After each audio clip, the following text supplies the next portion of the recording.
হচ্ছে জুতোটা নোংরা হয়েছে, পরিষ্কার করে দিত।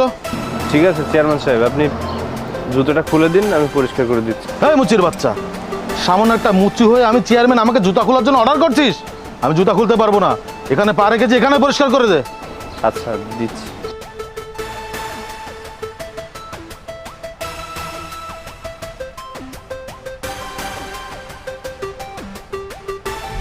ছোট লোকের বাচ্চা, মুচির বাচ্চা, তুই এটা কি করলি? তুই জুতা পরিষ্কার না করে তুই আমার দামি পায়জামাটা নষ্ট করে দিলি।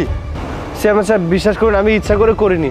আপনি পাটা টান দিলেন, এই জন্যই তো লেগে গেল। আমি তো আপনাকে আগেও বলেছিলাম যে এই জুতোটা খুলে দিন, তারপরে মুছে দিচ্ছি, কিন্তু আপনি তো আমার কোনো কথাই শুনলেন না। এই হট।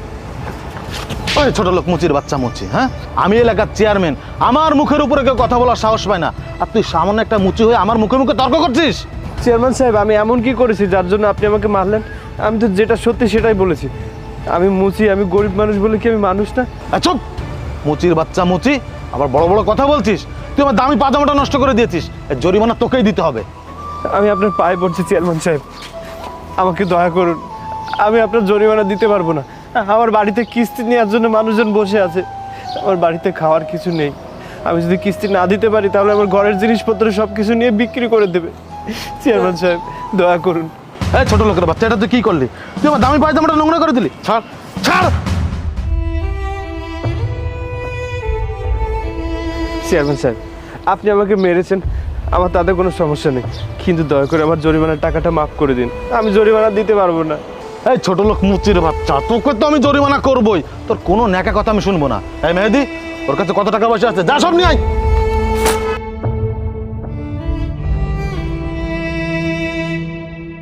চল। চেয়ারম্যান সাহেব, একটা মুসির পেটে লাথি দিয়ে টাকাগুলো নিয়ে গেলেন। আপনারা পারবেন তো এই গরিব অসহায় মানুষের সাথে? আপনি যে ক্ষমতার জোরে অহংকারের দাপট দেখান না, এই ক্ষমতা একদিন থাকবে না। আপনি শেষ হয়ে যাবেন চেয়ারম্যান সাহেব, আপনি শেষ হয়ে যাবেন।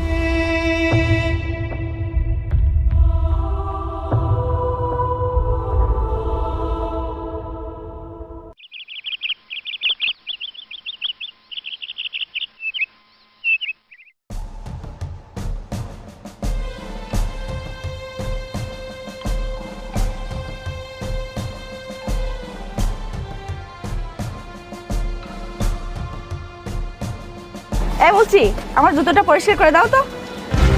আরে দীপ্ত, তুমি এখানে? তুমি না পড়াশোনা করো, তোমার ভালো একটা ব্যবসা আছে, তুমি এখানে তাহলে মুচির কাজ কেন করছো? হায় আল্লাহ, আমার তো মাথাটাই ঘোরাচ্ছে। শ্রুতি, আমি তোমাকে সবকিছু বুঝিয়ে বলছি।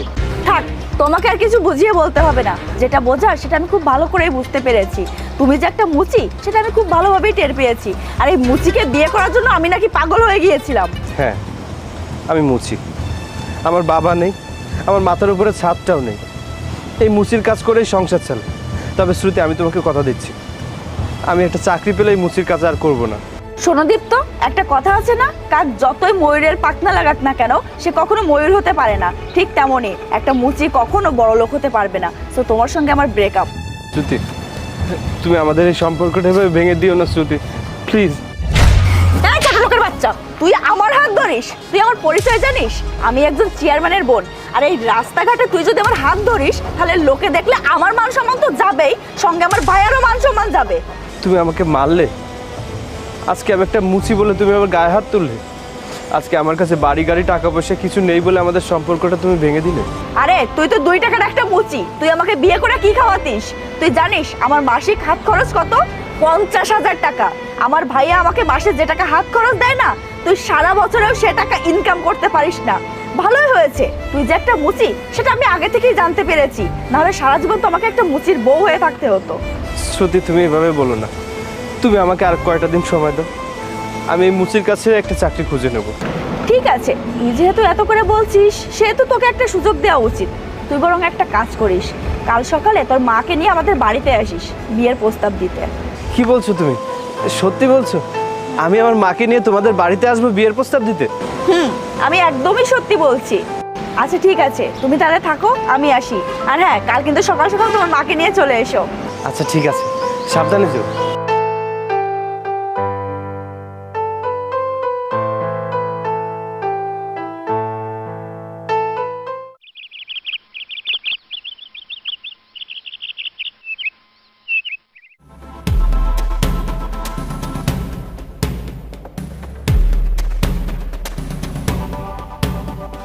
এই দাঁড়া, তোর এত বড় সাহস, তুই আমার বাড়িতে ঢুকেছিস? কার পারমিশন নিয়ে ঢুকেছিস? শ্রুতি, এই লোকটা কি? উনিকে, উনাকে চিনতে পারছো না? উনার বাড়িতে এসে আবার জিজ্ঞেস করছো উনিকে? উনি আমার ভাইয়া কামরুল চৌধুরী, এই অত্র এলাকার চেয়ারম্যান। সত্যি এই ছেলেটাকে চিনিস? হ্যাঁ ভাইয়া, ওই ছেলেটাকে আমি খুব ভালো করে চিনি। ও নাকি আমাকে ভালোবাসে, আর তাই তোর মাকে নিয়ে এসেছে বিয়ের প্রস্তাব দিতে। তাই নাকি? হ্যাঁ চেয়ারম্যান সাহেব, আমার ছেলে আপনার বোনকে ভালোবাসে, তাই আমার ছেলেকে সাথে করে নিয়ে এসেছি বিয়ের প্রস্তাব দিতে। এই ফকিন্নি, কি বললি তুই? তোর এই মুচি ছেলের সাথে আমার বোনের বিয়ে দেওয়ার জন্য তুই আমার বাড়িতে বিয়ের প্রস্তাব নিয়ে এসেছিস? হেই, তোর ছেলে কি করে? তোর ছেলে তো একটা মুচি, অন্যের ময়লা জুতা পরিষ্কার করে। আর আমি এই এলাকার রানিং চেয়ারম্যান, আমি আমার বোনকে বিয়ে দেবো কোনো কোটিপতির ছেলের সাথে? চেয়ারম্যান সাহেব, আপনি কিন্তু আমাদেরকে রীতিমতো অপমান করছেন। আমার ছেলে মুচির কাজ করলেও আমার ছেলে পড়াশোনায় খুব ভালো, ও একসময় বড় একটা চাকরি পাবে। কি বললি তুই? তোর ছেলে চাকরি করবে? তোর ছেলেকে কে চাকরি দিবে? তোর ছেলে কখনোই চাকরি পাবে না। এই, তুই কি জানিস আমার বোনের প্রতি মাসে হাত খরচ কত? আমার বোন যে পোশাকগুলো পরে সে পোশাকের দাম কত? আরে আমার বোন যে জুতাটা পরে সে জুতার দাম কত? আমার বোন প্রতি মাসে 50 থেকে 60,000 টাকা খরচ করে। হ্যাঁ, তোর ছেলে শখ জেগেছে আমার বোনকে বিয়ে করবে। আরে তোর ছেলে তো এত টাকা কখনো চোখেও দেখবে না। শ্রুতি, তোমার ভাই তোমাদের বাড়িতে দাঁড়িয়ে তোমার সামনে আমাকে আর আমার মাকে অপমান করছে, আর তুমি দাঁড়িয়ে হাসছো। এই মুচি শোন, আমার ভাই তো তোকে শুধু অপমান করেছে, তোর মায়ের তো 7 কপালের ভাগ্য যে আমার ভাই তোকে জুতো পেটা করেনি। আর তোর এত সাহস কোথা থেকে আসে? হ্যাঁ, তোর এই ফকিন্নি মাকে নিয়ে তুই চেয়ারম্যান বাড়িতে বিয়ের প্রস্তাব দিতে আসিস? শ্রুতি, তুমি কিন্তু কাজটা একদমই ঠিক করলে না। তুমি আমাকে আর আমার মাকে তোমাদের বাড়িতে ডেকে আমাদেরকে অপমান করছো। অপমান? অপমানের তো এখনো কিছুই দেখিসনি, জাস্ট ওয়েট।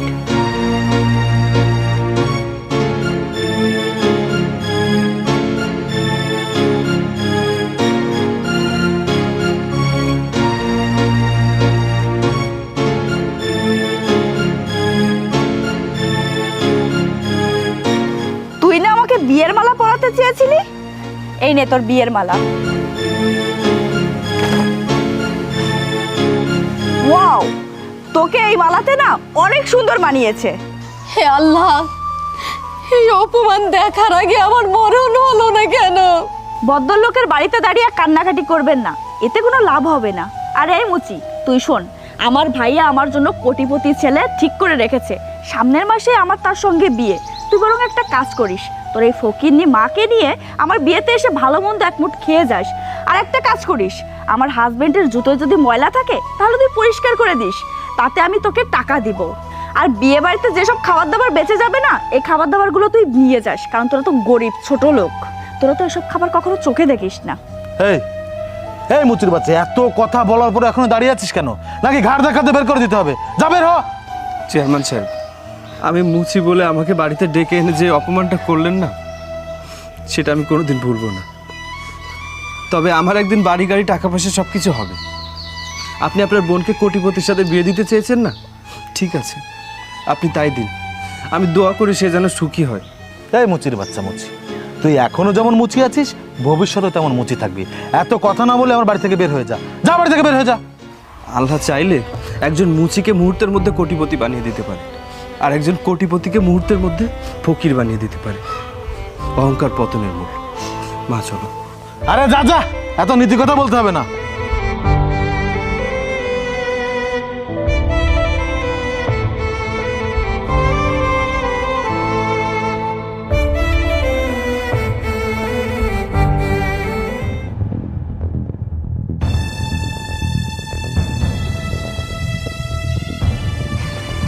এই দাঁড়া, কিরে মুচি, শুনলাম তুই নাকি চেয়ারম্যানের বোনকে বিয়ে করতে গিয়েছিলি আর তোকে জুতার মালা পরিয়ে তাড়িয়ে দিয়েছে।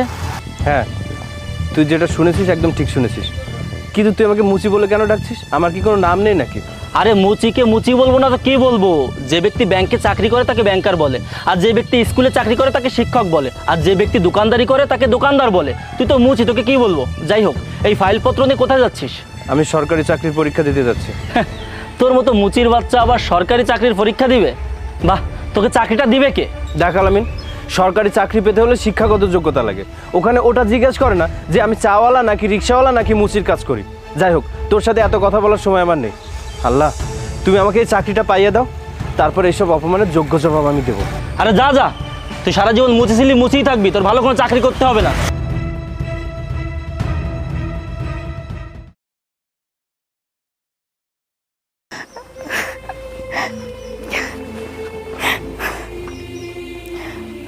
কি রে বোন, কি হয়েছে তোর? তুই কান্না করছিস কেন? আর তোর এই অবস্থা কেন? আর মুখে কিসের দাগ? কি হয়েছে?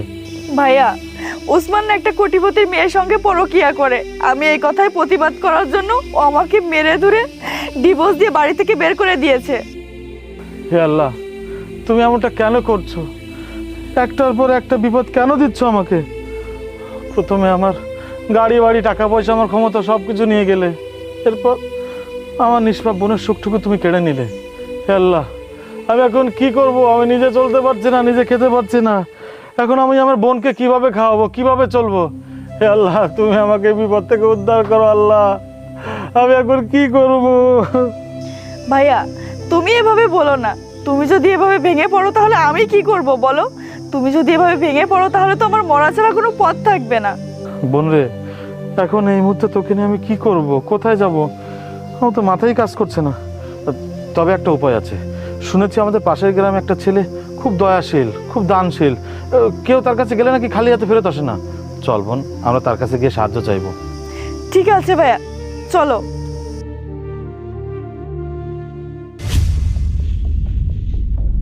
স্যার, ওই সাইডে যে ফাঁকা জায়গাটা, ওটা আমাদের ফ্যাক্টরির জন্য একেবারে পারফেক্ট। আর ওই সাইডে ফাঁকা যে জায়গাটা দেখতে পাচ্ছেন, ওইখানে আমরা গাড়ি পার্কিং করার জন্য প্লেস করব। স্যার, আমাকে আর আমার বোনকে একটু সাহায্য করবেন। আসলে আমার বোনের হাজবেন্ড তাকে ডিভোর্স দিয়ে মারধর করে বাড়ি থেকে বের করে দিয়েছে। ওয়েট, আপনাদের এই ফেসটা খুব পরিচিত মনে হচ্ছে, কোথায় যেন দেখেছি। তুই চিনতে পারিসনি বাবা? আমি কিন্তু ঠিকই চিনে ফেলেছি। ওই হচ্ছে সেই অহংকারী চেয়ারম্যান যে তোকে অপমান করে জুতোর মালা পরিয়ে বাড়ি থেকে বের করে দিয়েছিল। আর সে তার ক্ষমতার দাপট দেখিয়ে লোকজন দিয়ে তোর দোকানটা ভেঙে দিয়েছিল। হ্যাঁ, আমি চিনতে পেরেছি, মিস্টার কামরুল চৌধুরী। আপনি তো কোটিপতি ছিলেন, তাহলে আজকে আমার কাছে কেন এসেছেন? আমার মতো একটা মুচির কাছে আপনার কিসের কাজ? আর ম্যাডাম, আপনার মুখটা এমন শুকনো শুকনো কেন লাগছে? আরে আপনার তো কোনো এক কোটিপতি ছেলের সাথে বিয়ে হওয়ার কথা ছিল, তাহলে আজ একটা মুচির কাছে কেন এসেছেন? আমি বুঝলাম না। আপনি তো আমাকে মিথ্যা প্রেমের প্রলোভন দেখিয়ে নিজের বাড়িতে ডেকে নিয়ে গলায় জুতোর মালা দিয়ে আমাকে বাড়ি থেকে বের করে দিয়েছিলেন।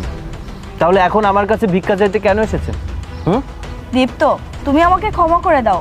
আমি আসলে বুঝতে পারিনি তুমি মুচি থেকে এত তাড়াতাড়ি কোটিপতি হয়ে যাবে, আর আমরা কোটিপতি থেকে রাস্তার ফকির হয়ে যাব। আরে কিসের ক্ষমা চাইছো তুমি? আমি তোমাদেরকে কোনো প্রকার ক্ষমা করতে চাই না। আর তাছাড়া তোমাদেরকে ক্ষমা করার সাধ্য আমার নেই। এক্ষুনি এখান থেকে বেরিয়ে যাও, আমি তোমাদের সাথে আর কোনো কথা বলতে চাই না। আর যদি তোমরা এখন না যাও তাহলে কিন্তু ঘাড় ধাক্কা দিয়ে এখান থেকে বের করে দেবো। রাকিব ভাই, আমি তোমার দুটো পায়ে পড়ি, তুমি এমনটা করো না। তুমি না আমার বোনকে ভালোবাসতে, তুমি আমার বোনকে মেনে নাও, তোমার বাড়ির বউ করে নাও। স্ট্রেঞ্জ, আপনি কি করে ভাবলেন আপনার মতো একজন ফকিরের ওই ডিভোর্সি বোনকে আমি বিয়ে করব? আরে আমি কি আগের মতো আছি নাকি? আমার পিছনে এখন হাজারো কোটিপতির মেয়েরা ঘুরে বেড়ায়, আমি তাদের থেকে কোনো একজনকে বিয়ে করে নেব। আপনারা এখান থেকে বেরিয়ে যান। কি ব্যাপার, দাঁড়িয়ে আছেন কেন? যান যান। দাঁড়াও, আমাদের কাছে কোনো গরিব ফকির আসলে তাদেরকে খালি হাতে ফেরত দি না। বাবা, ওদেরকে কিছু দিয়ে বিদায় কর। ঠিক আছে মা।